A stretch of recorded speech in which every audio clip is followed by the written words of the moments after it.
Hello everyone, this is daily forex market analysis for TradeWise 6th of February 2025. So आज अपन analyze करेंगे four major pairs gold, AUDUSD, USD and bitcoin. So let's start with gold. तो gold अगर अपन देखें तो continuously higher highs और higher lows बनाते जा रहा है और यहाँ पे अगर अपन देख सकते हैं तो यहाँ से हायर हाई फिर एक पुल बैक, फिर ये हायर हाई और यहाँ पे एक अच्छा खासा पुल बैक पेंडिंग है. क्योंकि जब तक पुल बैक नहीं आएगा तब तक जो भी बाइंग के साइड पे बैठे हैं उनकी पोजीशन लिक्विडेट नहीं होगी, मार्केट को लिक्विडिटी नहीं मिलेगी और मार्केट ऊपर नहीं जाएगा. तो ऐसा कुछ एक लिक्विडिटी वाला एक पुल बैक पेंडिंग है, जिसके बाद ही अपन गोल्ड में बाइंग देखेंगे. कल भी अपन ने बोला था कि जब जब तक पुल बैक नहीं आता अपन बाइंग नहीं देखेंगे, तो अपन ने कल बाइंग नहीं देखी. लाइक नो डाउट कि गोल्ड ऊपर गया, लेकिन कहीं से भी बाय करने से अच्छा है कि एक अच्छे खासे लॉजिकल लेवल से बाय करना. So let's move towards 15 minutes time frame और देखते हैं कि कहाँ से अपन को एक अच्छा खासा बाइंग का ट्रेड उठा सकते हैं गोल्ड में. तो यहाँ पे अगर मैं एक बार 1 आवर के टाइम फ्रेम पे चला जाता हूँ और यहाँ पे अपन देख सकते हैं कि एक अच्छा खासा लेवल कौन सा है. ये वाला एक लेवल मुझे दिख रहा है जिसके नीचे बहुत सारे लिक्विडिटी पड़ी होगी, जिसके नीचे लिक्विडिटी पेंडिंग है. तो 15 मिनट्स के टाइम फ्रेम पे एक बार चले जाते हैं. तो दो चीजें हो सकती है. एक तो क्या हो सकता है कि यहाँ पे कंसोलिडेट कर रहा है, क्योंकि टुमारो इज एनएफई, तो एनएफई के लिए मे भी ये कंसोलिडेट कर रहा है अभी गोल्ड. तो एक पॉसिबिलिटी क्या हो सकती है, यहाँ पे मार्केट क्या करे कि ये वाला जो लेवल है इसको ब्रेक करे, यहाँ की लिक्विडिटी ले और फिर से यहाँ से ऊपर चला जाए.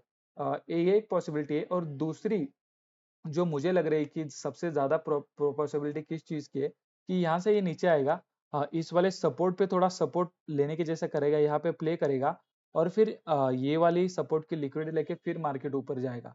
सो ये मुझे अच्छी खासी प्रोबेबिलिटी दिख रही है. तो ऐसा कुछ अगर मार्केट करता है तो यहाँ से अपन एक डिसेंट सा स्टॉप लॉस प्लेस करके गोल्ड में मिनिमम 1:3 यहाँ पे कैप्चर कर सकते हैं. सो that's the plan for gold. अभी अपन गोल्ड में बाइंग के लिए ही देखेंगे और ये वाला अगर सिनेरियो प्ले होता है तो ये अपन को अच्छा खासा बाइंग मिल सकता है. दूसरी पॉसिबिलिटी क्या हो सकती है कि गोल्ड अगर डायरेक्टली इस वाले लेवल के ऊपर जा रहा है तो यहाँ पे अपन डायरेक्टली बाइंग का ट्रेड उठा सकते हैं, क्योंकि यहाँ पे अगर अपन देखें तो इस वाले लेवल के ऊपर की लिक्विडिटी ऑलरेडी स्वीप हो चुकी है. ये अगर अपन देखें, this is a liquidity SVEEP और डायरेक्टली अगर इस वाले लेवल के ऊपर मिल रहा है तो यहाँ पे अपन एक डिसेंट सा स्टॉप लॉस प्लेस करे, तो प्लेस करके अपन 1:3 गोल्ड में कैप्चर कर सकते हैं. So this is the plan for gold. इस वाले रेंज में अपन ट्रेड नहीं करेंगे because that will be volatility. Either जब रेंज ब्रेक करेगा तब अपन ट्रेड करेंगे. Let's move towards AUDUSD. तो AUDUSD पे अगर अपन 4 आवर के टाइम फ्रेम पे एक बार देखते हैं तो ये कंटिन्यूसली क्या किया इसने, गैप डाउन ओपन होने के बाद इसने अच्छा खासा रिकवर किया, फिर यहाँ पे पुल बैक दिया, फिर यहाँ से ऊपर जा रहा है. तो यहाँ पे भी एक पुल बैक पेंडिंग है. एक पुल बैक के बाद फिर यहाँ से एक अच्छी खासी मूव आ सकती है, ऐसा मुझे लग रहा है. तो अपन देखते हैं 15 मिनट्स के टाइम फ्रेम पे कि कहाँ से एक पुल बैक पेंडिंग हो सकता है या फिर पुल बैक आ सकता है. तो यहाँ पे अगर अपन देखें तो एक अच्छी खासी लेवल मुझे दिख रही है जहाँ से इसने ब्रेकआउट किया था और अभी क्या कर रहा है कि इस वाले लेवल पे खेल रहा है. तो जब सपोर्ट पे खेल रहा होता है उसका मतलब है कि वो सपोर्ट ब्रेक हो जाएगा. तो ये सपोर्ट मुझे लग रहा है कि ब्रेक हो जाएगा. तो पुल बैक कहाँ से आ सकता है 4 आवर के टाइम फ्रेम पे एक बार अपन देखते हैं कि कहाँ पे एक अच्छे खासी लेवल अपन को दिख रही है. तो इसको अगर अपन मार्क करते हैं रिसेंट लोअर लो या फिर रिसेंट स्विंग, तो 15 मिनट्स के टाइम फ्रेम पे ये वाली लेवल है. तो क्या हो सकता है, प्रोबेबिलिटी किस चीज की ज्यादा है कि ये जो एक लेवल दिख रही है अपन को, ये वाले लेवल का ब्रेकडाउन आएगा यहाँ से. इसको मैं मार्क करता हूँ एज अ लेवल. तो इस वाले लेवल का एक बार ब्रेकडाउन आएगा, जितना मुझे लग रहा है इस वाले लेवल का ब्रेकडाउन आएगा और फिर यहाँ से AUDUSD ऊपर जाएगा. तो ऐसा कुछ लिक्विडिटी स्वीप करके अगर AUDUSD ऊपर जा रहा है तो यहाँ से अपन एक अच्छा खासा डिसेंट स्टॉप लॉस प्लेस करके फिर इसको नए हाई के लिए अपन टारगेट कर सकते हैं और यहाँ पे ये अपन को 1:3 मिल सकता है. सो दैट्स द पॉसिबिलिटी. और यहाँ से मुझे ये जैसे प्ले कर रहा है मुझे लग रहा है कि इस वाले लेवल तक आएगा और यहाँ से फिर ऊपर जाएगा. So that's the possibility for AUDUSD. Let's move towards USD. तो यूरो अगर अपन एक बार 4 आवर के टाइम फ्रेम पे देखते हैं तो क्या हो रहा है.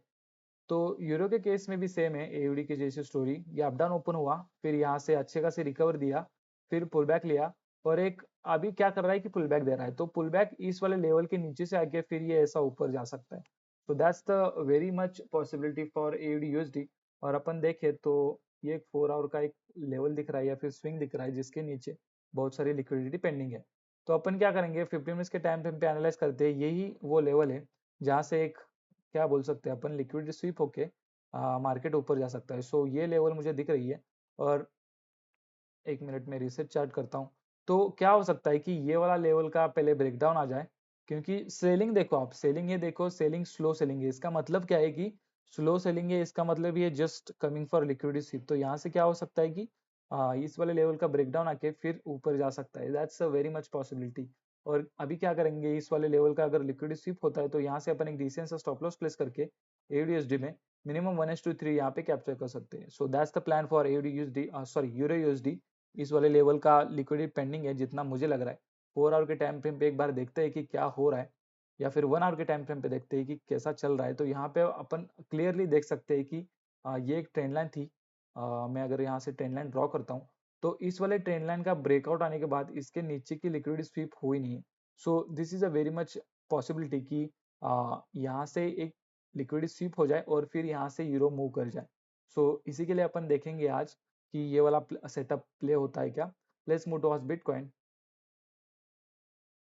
तो बिटकॉइन की भी स्टोरी सेम है। कल अपन ने ये वाली लेवल मार्क करके रखी थी ट्रेंड लाइन, और इसके ऊपर अगर जाता है तो अपन बाय का सोच रहे थे, लेकिन वो लेवल अपना प्ले नहीं हुआ। और अभी भी क्या कर रहा है कि ये वाली ट्रेंड लाइन फॉलो कर रहा है। तो अभी क्या पॉसिबिलिटी हो सकती है कि यहाँ पे भी देखना स्लो बाइंग आ रही है।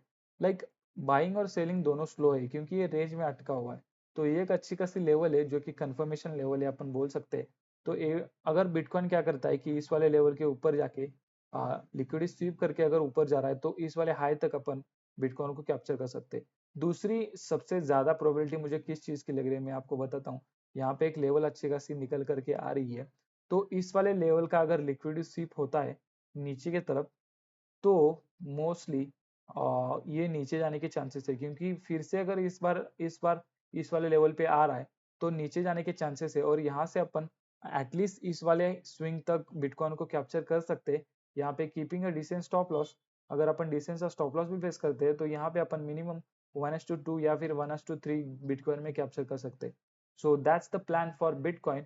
अगर इसके ऊपर जाता है तो एक बार लिक्विडिटी स्वीप होने का वेट करेंगे, उसके बाद बाय करेंगे। और इसके नीचे भी आता है तो लिक्विडिटी स्वीप का वेट करेंगे, उसके बाद सेल करेंगे। So that's the plan for all the 4 major pairs which I trade for 6th of February 2025 trade wise.